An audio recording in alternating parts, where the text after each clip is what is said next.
ตกกงไม้คือว่าตกกงไม้อ้าวก็ขึ้นไปตัดเอาสิยังเครือไม่เห็นแล้วแต่บ่เชิงว่าตกดอกตกเครือซะว่าซั่นซะตกเครือแบบไรนะเอาใส่เครือไม้ในบางดินไม่ต้องค้ำอันนี้จะไปตัดพื้นให้มันเท่าบ่ บ่เฮาไปตัดคันไดตัวนี้เพราะว่าเฮาไปรับจ้างคัดอันนี้ก็บล็อกแก้วกับไอ้วงกบอันนี้นี่บ่โบแก้วนี่บ่เฮาขึ้นเทิงบ่แล้วบัดนี้มันขึ้นบ่ได้เฮาขึ้นบ่ได้ตกห่านบ่ห่านก็ตกคือกันนั่นน่ะห่านมันตะเลินเพราะว่ามันเป็นอันนั้นเด้มันเป็นหยังก็กะโลแล้วมันมึนบัดนี้เฮาก็เลยไปตัดใหม่เฮาก็ไปจ้องแล้วเฮาตัดบัดนี้มันสิขาดมันก็เลยหลุดลงมาแล้วก็ง่ายหลังตีนสิก็ดิโอ้เขาทงก็ตั้งแต่เพิ่นสร้างครอบสร้างครัวก็บ่ได้มาเยี่ยมยามบ่ได้มีโอกาสได้ถามไทยกันเลยเนาะเพิ่นก็หาเงินแต่งอยู่ซั่นเป็นจังได๋ค่าลองเท่าไดน้องกระดองนี่บ่แม่นอันได้ยินว่าเหลือ10ล้านแล้ว10ล้านเนาะจาก50ล้านเหลือ10ล้านจาก5มันบ่ได้ค่อยคุยกับเพิ่นบ่เพิ่นก็เห็นลูกสาวเรามักอีหลีหั่นนะคือแบบว่าลูกหักไผแม่ก็หักผู้นั้นนำหั่นน่ะเพราะว่าเขาก็ตัดสินใจมาอยู่นำกันแล้วเนาะเพิ่นบ้านไหนเพิ่นบ้านของเฮาสุกจะสิเน่าต้นมันสิฮักเลยมันหนักมากบ่มื้อน่ะพายุเด้ลมแห้งแล้วก็มันก็เอ็นเลยแบบนี้เอาไปขายนี่ล่ะฮะเขาอยากให้คนน่ะเขาบ่ได้อยากขายบ่สมมุติว่าไปขายอยู่เพราะฉะนั้นนี่สินก็เขามาเพิ่มอีกเป็นยังน่ะโอ้ยไปดาวแบบว่าแต่4ปีที่แล้วพุ่นน่ะลาวยังตั้งแต่ซุมเฮายังบ่ได้รู้จักซุมเจ้าทีมงานสายบุญนี่แหละลาวยังน่ะรถจักรให้เอื้อยเอาสื่อตัวเองเอื้อยก็ว่าให้เอาให้แบบว่าร้านอยากขี่ไปโรงเรียนว่าอ๋อเคยลาวรถไว้ตั้งแต่ยังบ่ได้มีทีมงานสายบุญเข้ามาซอยแล้วเป็นจังได๋บัดนี้เอื้อยหันเอาไปขี่ตอนแรกก็คือว่าจ่ายอยู่แต่ว่าหลังๆก็บ่ได้จ่ายเฮาก็บ่ฮู้ลาวรถนี่คือลาวให้เอื้อยแม่นก็ซื้อเฮาแต่เงินลาวเองแหละอ๋อแล้วบัดนี้หันแต่ซื้อเฮาเป็นผู้รับประกันอยู่หั่นรับประกันยังซื้อโดยตรงเลยโอ้โหเอ้านี่จะเป็นหน้าบ้านของเอ้ยล่ะพี่น้องเอ้ยบ่ได้เข้ามาโดนนานพอสมควรเนาะป้าโธ่บรรยากาศอยู่บ้านสายบุญนี่ก็ป้าพี่น้องเอ้ยเนาะถือว่าบ่คือเก่าพี่น้องเอ้ยเนาะ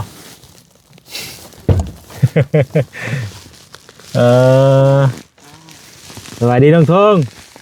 โอ้วันนี้พ่อกันโดนเนาะมาทางไหนนี่โอ้ยแจ็คหลงทางไปทางไหนบุญนี่เนาะขาดจะได้ใช่ล่ะขาดหัวขาดฮักให้บ่ถึงเฮาก็สบายดี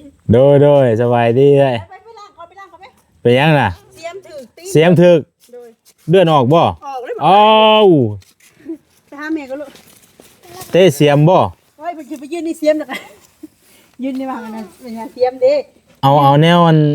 เอาอย่าคิ้วเสร็จเอาแนวนั้นอันเขียนไว้ก่อนพูดให้แม่บ่เรียนให้ไปหาแม่เด้อ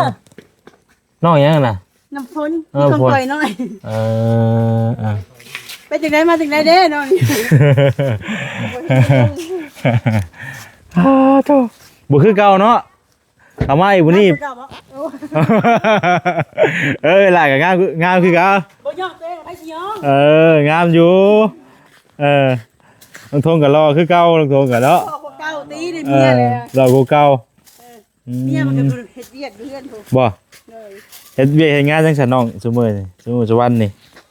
เขาถ่ายคลิปคือเก่าเลยถ่ายคลิปคือเก่าบ่ถ่ายคลิปแล้วนี่บ่อยู่ถ่ายได้คลิปตัวบ่ได้ถ่ายสีมือแล้วเฮาก็บ่ไปใช้เด้อตกพวกไม้ตกกงไม้คือว่าตกกงไม้อ้าวก็ขึ้นไปตัดเอาสิยังเครือไม้เห็นแล้วแต่บ่เชิงว่าตกดอกตกเครือซะว่าซั่นซะตกเครือแบบไรน่ะเอาใส่เครือไม้ในบางดินไม่ต้องค้ำอันนี้จะไปตัดพื้นให้มันเท่าบ่บ่เฮาไปตัดคันไดตัวนี้เพราะว่าเฮาไปรับจ้างคัดอันนี้ก็บล็อกแก้วกับไอ้วงกบอันนี้นี่บ่โบแก้วนี่บ่เฮาขึ้นเทิงบ่แล้วบัดนี้มันขึ้นบ่ได้เฮาขึ้นบ่ได้ตกห่านบ่ห่านก็ตกคือกันนั่นน่ะห่านมันตะเลินเพราะว่ามันเป็นอันนั้นเด้มันเป็นหยังก็กะโลแล้วมันมึน บัดนี้เขาก็เลยไปตัดใหม่เขาเคยไปจองแล้วเขาตัดบัดนี้มันสิขาดมันก็เลยรุดลงมาแล้วก็ไงายหลังตีนสิก็ได้ ไปปีน โอ้ ตีนสิก็ได้แนมซ้ายแนมขวา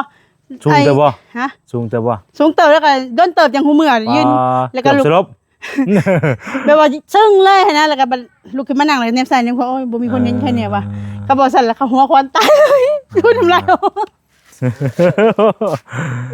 ใครแน่ ใครเนี่ยเลยนี่อัน เองสิบ่รอด มื้อน่ะหาใครนี่ก็ใครเนี่ยแล้ว บ่ได้มีอันหมองใดฮักกันว่า บ่ เออ เฮายันนี่เนาะยันดิ้งเขายุบสไตล์น่ะ เดี๋ยวเขาเจ็บแต่มองนี่ได้มองเขาเจ็บแต่มองนี่มันกำบ่ได้ ดีเท่ามีหยังฮักหยังเพเนาะ บ่ใครเนี่ย เออ ยันดิ้งเขาหัดยุ่มพนักเลย โอ้ตกลงว่าบ่อยากคือสภาพเนาะ ป้าตัวบ่ได้แบบว่าบ่ได้คิดเลยว่าตัวเองสิตกนะ โอ้ ปกติเขาเป็นคนระวังเห็นไหม อุบัติเหตุเด้เนาะ บ่เฮาช่วงนี้เฮามันมักเป็นวินเป็นวูบดุ เป็นบูบบ่เออ ไปใช้น้องไปใช้ เอามายืมค่าน้ำจ่ายแล้วสิไป เด้ อ๋อเพิ่นอันนั้นบ่ไปกวดเฮือนซานบ่ อันนี้ค่า โอ้ เอ้าค่าแต่ละมันหักเลยนะ บ่ได้เข้ามาแต่ลนรถเข้ามาป้าโตเนาะหมู่บ้านนี่เปลี่ยนแปลงไปหลายดิ มีเฮือนบักหลายหลังนั่นนี่ อ๋อมีแต่เฮือนหลัง มี งาม แต่ ๆ กำ เนาะ แพงเมืองจีนมันเลย กำแพงเมืองจีน เอามาตั้งให้กำแพงเมืองจีนเหรอวะ เออ สูงก็สูงเนาะ เออป้าเชิญเขามาห่มพี่บ่ อ่า นี่เป็นห่ม อยู่นี่ได้นี่ก็ได้นี่มันจังอันนั้นนะ เนาะ จังโล่งคือจังได๋ โทษเด้อ อ่าโธ่เนาะต้นหมอกต้นมีก็ใหญ่เบิดแหละเนาะ มันญาติกันที่มันดินมัน อ่า มันจุๆ ต้ กัน น หมอก น่ะ กุ้งหม นะ อกข้าวก็ใหญ่เบิดแหละ เด้นี่ธงขาดนี่นี่ อ่าท้องทงก็ตั้งแต่เพิ่นสร้างครอบสร้างครัวก็บ่ได้มาเยี่ยมยามบ่ได้มีโอกาสได้ถามไทยกันเลยเนาะ เพิ่นก็หาเงินแต่งอยู่ช่วง เอ นี้ อเป็นจังไดค่าลองเท่าไดน้อง ค่าดองนี่ว่าบ่แม่นอันได้ยินว่า เหลือ10ล้านแล้ว 10ล้านเนาะ จาก อ๋อแต่ จาก ก่อนเท่า 50 ใด ล้านเหลือ10ล้าน จากห้า มันบ่ได้ค่อยคุยกับเพิ่น บ่เพิ่นก็เห็นลูกสาวเรามักอีหลีหั่นนะ โอ้ คือแบบว่าลูกหักไผแม่ก็หักผู้นั้นนำหั่นน่ะ โอ้ เพราะว่าเขาก็ตัดสินใจมาอยู่นํกันแล้วเนาะ อืม เพิ่นก็ บ้านใด คือสิ เพิ่ แบ น บ เพิ่นอ นี้แห ยู่ ละ บ้านใด บ้านกระดาน มาแล้วก็ยังเก็บเงินเก็บคำแต่งอยู่ยังบ่ได้แต่งเนาะเอาคือว่าน้องเจ้าคือกิน น้อง นี่ แต่งก่อน น้องแต่งแล้วเนาะ น้องเลยเพิ่นแต่งก่อน อ๋อเพิ่นอยู่ไสเฮือนเพิ่นอยู่ไสก็น้องแดะ ทาง ทาง อ๋อ ทางเงินปานางอันนี้ทางเงิน ก็ ปานาง มื้อนั้นก็ทางบ่าวพามีเพิ่นก็แชทบอกว่าแซนอยู่พี่น้อยเนาะก็ขอโทษขออภัยนำหลายบ่ได้มามื้อนั้นน่ะ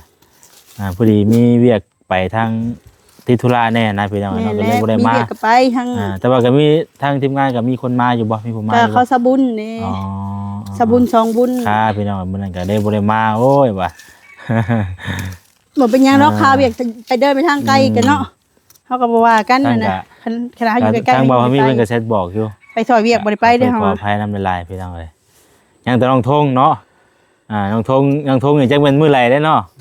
อ่อนมือสิเชิญมา โอ้ยบ่เชิญบ่ได้ได้เจ้านั่นหมดทุกคนเลยนะไอ้ทีมงานน่ะเด้อ น้องทงนี่ไหวบ่ได้ธรรมดาได้เนาะ แม่น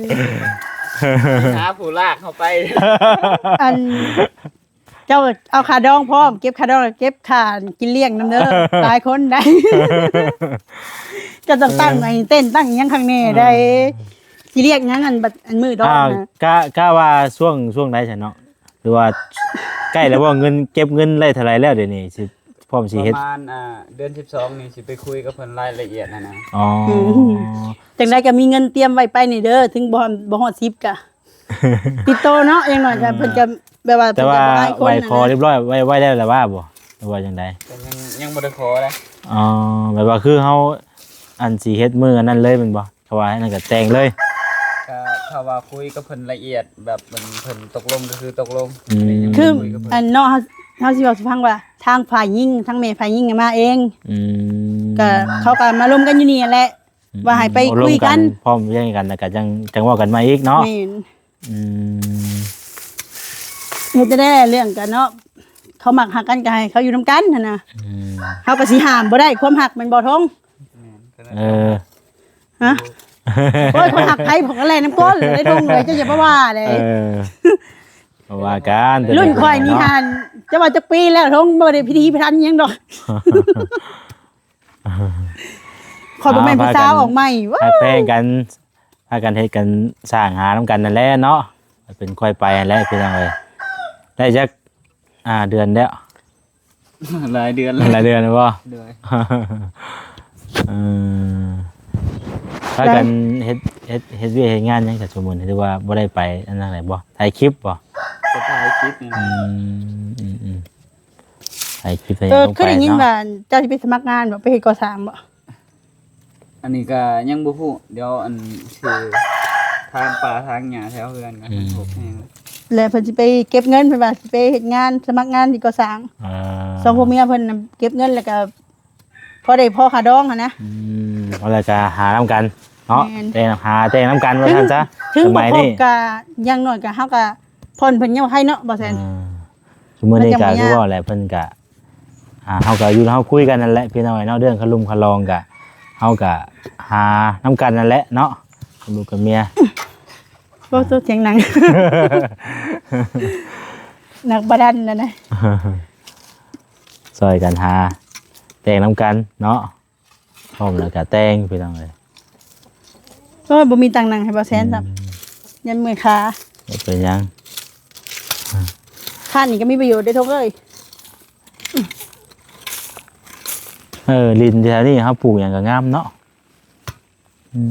ปลูกมีนี่ปีหน้าก็ได้กินแน่นี่ ห้องน้องทุ่งได้กินเลยเนาะ โอ้แต่หล่นนะเนาะ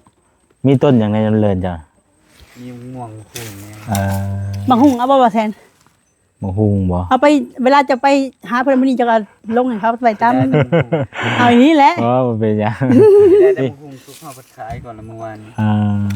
ห้องเฮาบ่สุกจะสิเน่า ต้นมันสิฮักเลยหามันนักมาก แม่นบ่มื้อน่ะพายุเด้ลม บ่ แห้งแล้วก็มันก็เอ็นเลยมื้อนี้ เอาไปขายนี่ล่ะ ฮะเขาอยากให้คนนะเขาบ่ได้อยากขาย บ่สมมุติว่าไปขายอยู่ตามห้างน่ะนะ เขาบ่กล้า บ่กล้า บ่ได้บัดไปเขาปฏิเสธให้ได้สหายเขาคืออยู่ เดี๋ยวเอาสิอัน เอาไปขายวะ ค้าส่งให้ เดี๋ยวเจ้าค่าส่งเลย อาจจะขายก่อนวะ เอาไปขายให้เขาเมื่อวานนี่ก็ได้ ขายได้เนาะ มีสาขาเดียวนะเขาเอาเป็นโล เอาไปว่าเขาเจ้าเฮ็ดห้านสมตำ แถวเฮือน บ่ เก่าเฮาเด้แถวเฮือนเก่าอยู่ทางนั้น คือว่าได้คันว่าเฮามีสาขาแบบว่าเขาเจ้าเฮ็ดห้านสมตำใหญ่ๆสิก็เฮาก็มันก็ง่ายเนาะเฮาก็ไปส่งให้เขาโลดนะ ยาแล้วเฮาบ่อยากญาติห้องน้องทง ไอ้น้องโทรไปขายก็ได้ เอาให้เอาไปขายแล้วก็แบ่ง เออ มะกุ้งเขาก็มีแต่2กกขายเบิดละเมื่อวานนี่ก็ได้ บ่แล้วหาก็ไปขายมื้อวานนี่ก็บ่ได้ขายแล้วมื้อนี้ก็ ก็อีกประมาณ 4-5 มื้อเขาก็ตำเบิดแล้ว อืม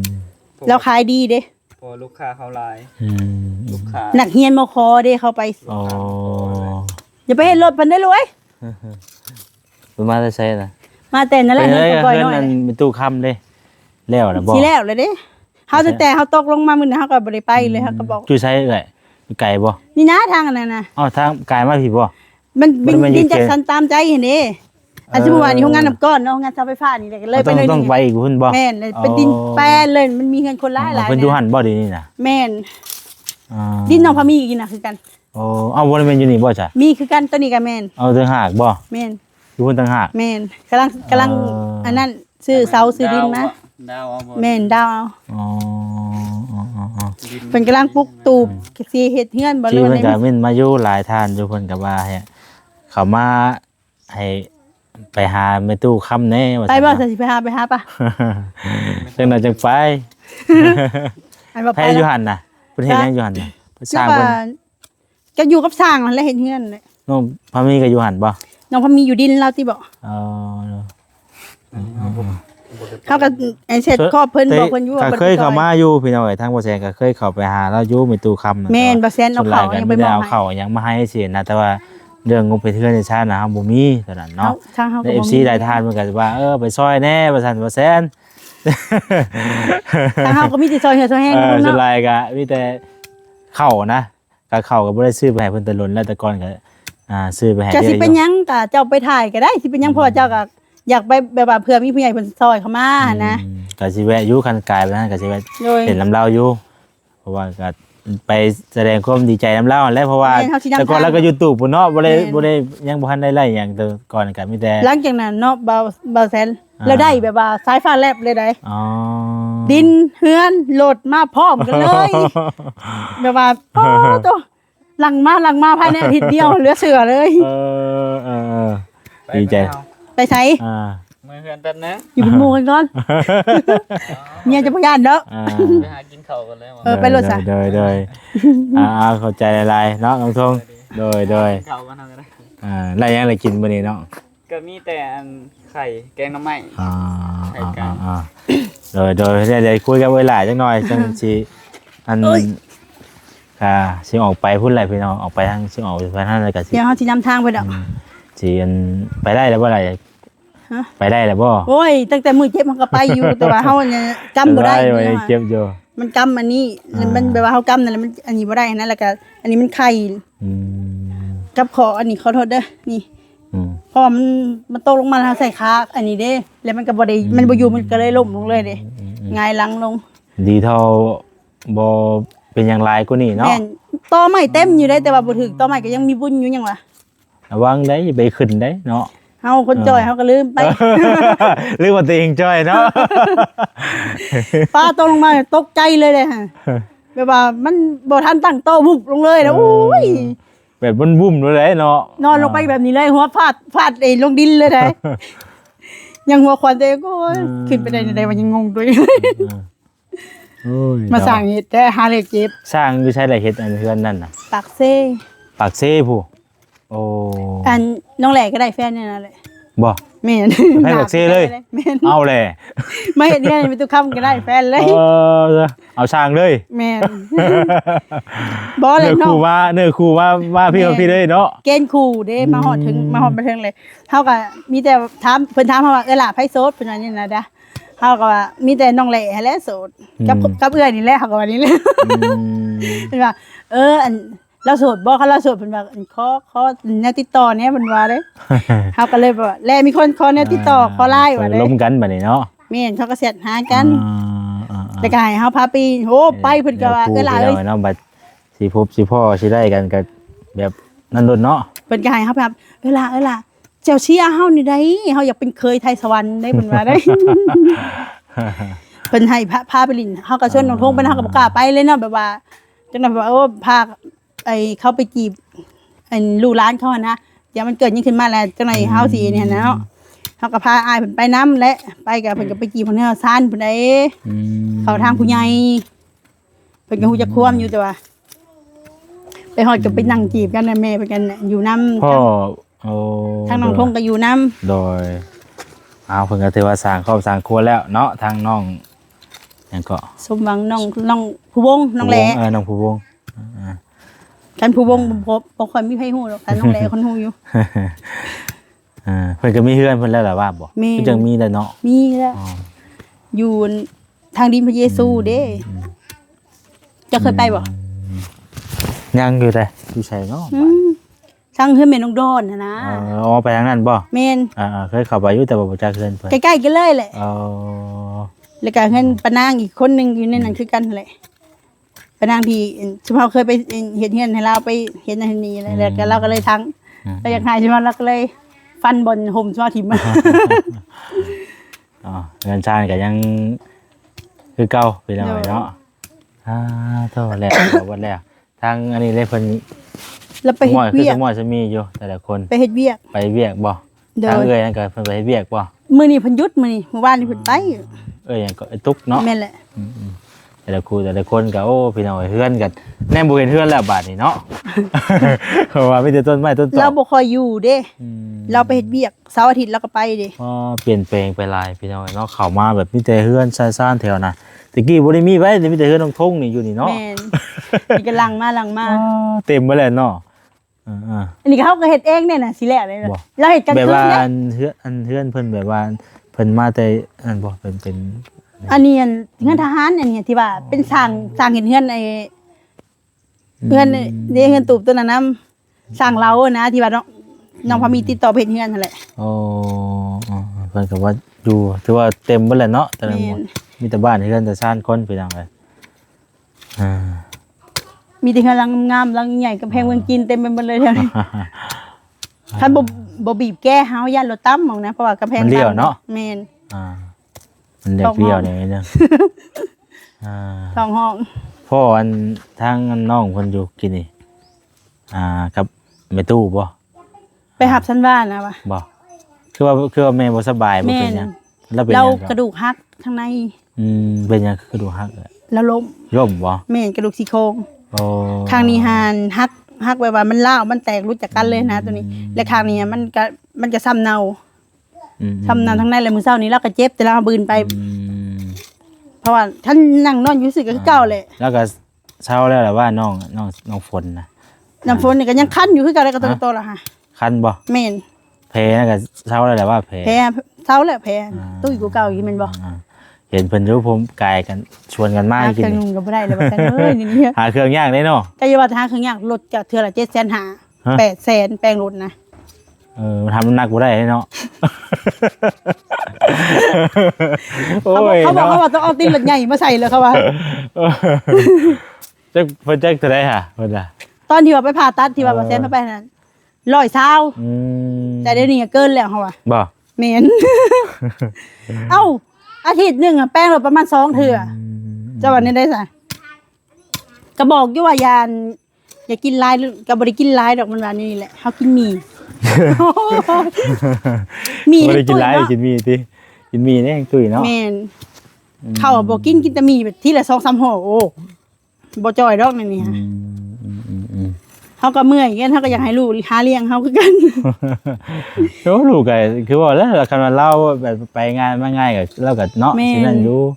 กันมัน มันก็ ปลุกใจนำตัวนี้นี่แหละเราต้อ เฮาง สิเฮ็ด นี่ ได้ แหละ เนาะจังสิลดเนาะได้ เว้าเรื่องรถนี่ยากขนาด ยาก เขาอยาก ปะ รถยังยากคันได้ตุ้ยแล้วรถยาก อ๋อมันยากเนาะ คันคนจอยอยากตุ้ยหาไว้ได้เลย กินใจเอาเนาะ อัน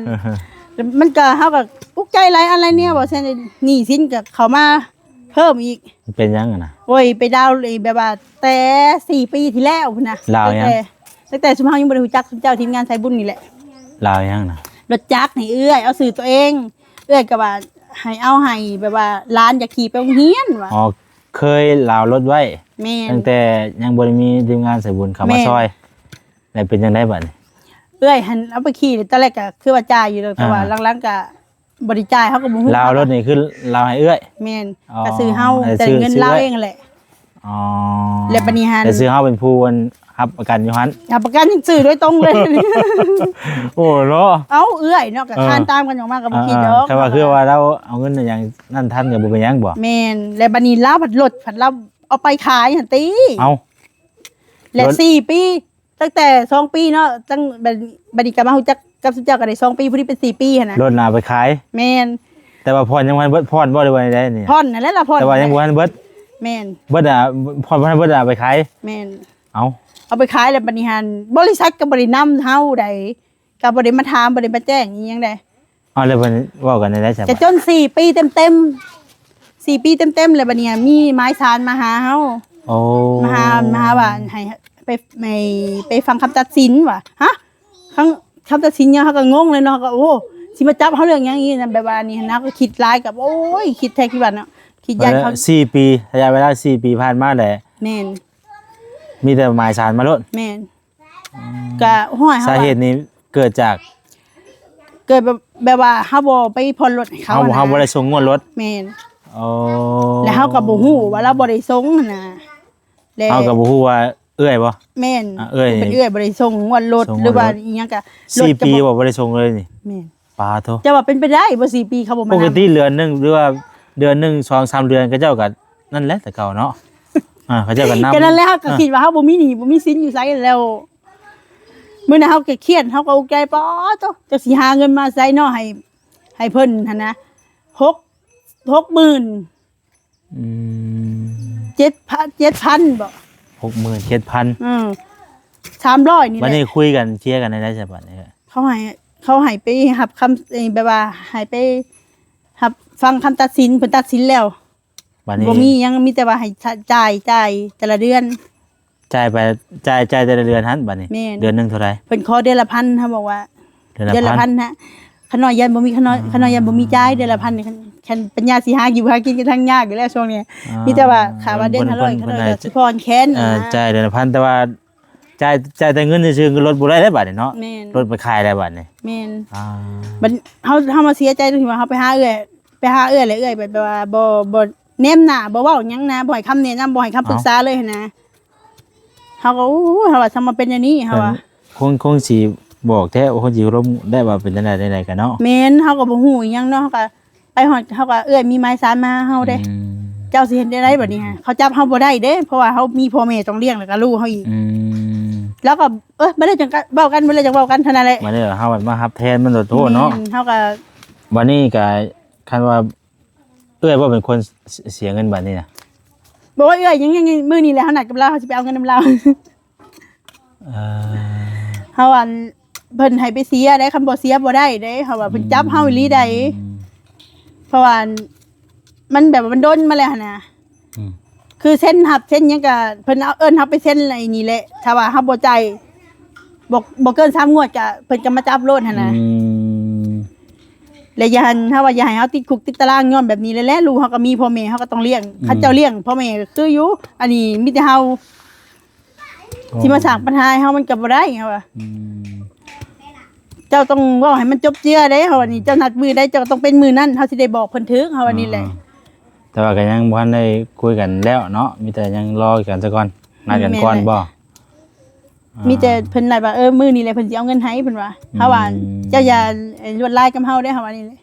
เฮาบ่มีหยังเด้อสิเสีย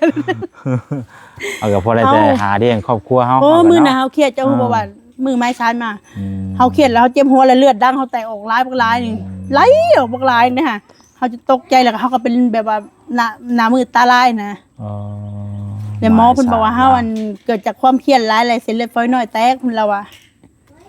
อืม พยายามบ่ต้องเครียดเรื่องทุกเรื่องมันมีทางออกเสมอนะแต่ว่ามันก็เฮาก็บ่อยากอันนี้แล้วก็เสียดายเงินเดือนมันบ่ มึนไปได้เติบเลยเนาะเนาะความพูดไปเนาะ แม่น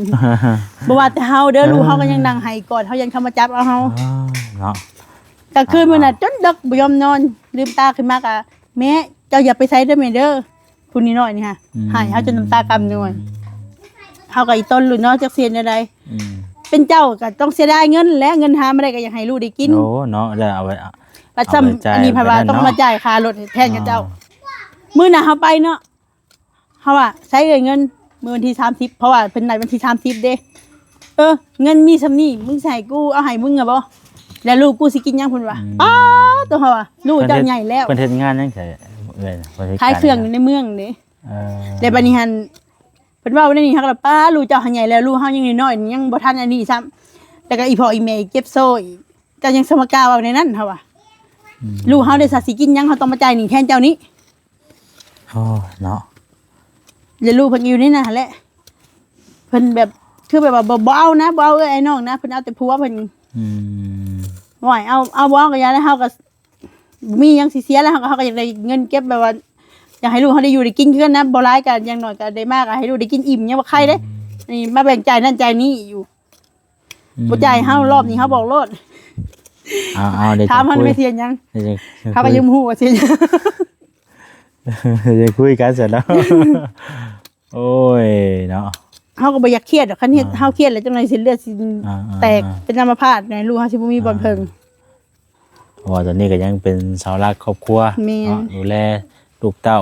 พ่อแม่และเป็นเอาเนาะ อีแม่นเรา อ่า กระดูกแตกแล้วก็มันเน่าทั้งในท้องแล้วหั่นแหละ โดยเอาเวลามันยาวเลยเอ้ยเนาะ เดี๋ยวจังว่ากันไม่ต่ออีก เลย เดียวเนาะว่าเช่นมีเวียดกับเอ้ยเพิ่นนั่นแหละมื้อนี้ก็ได้เนาะ เลย ก็เลยมาฮอดมาถึงบ้านเฮือนซ่านเพิ่นมื้อนี้ก็ได้เนาะเอาติดตามในคลิปต่อไปเด้อพี่น้องเด้อเนาะสบายดีเด้อพี่น้องเด้อ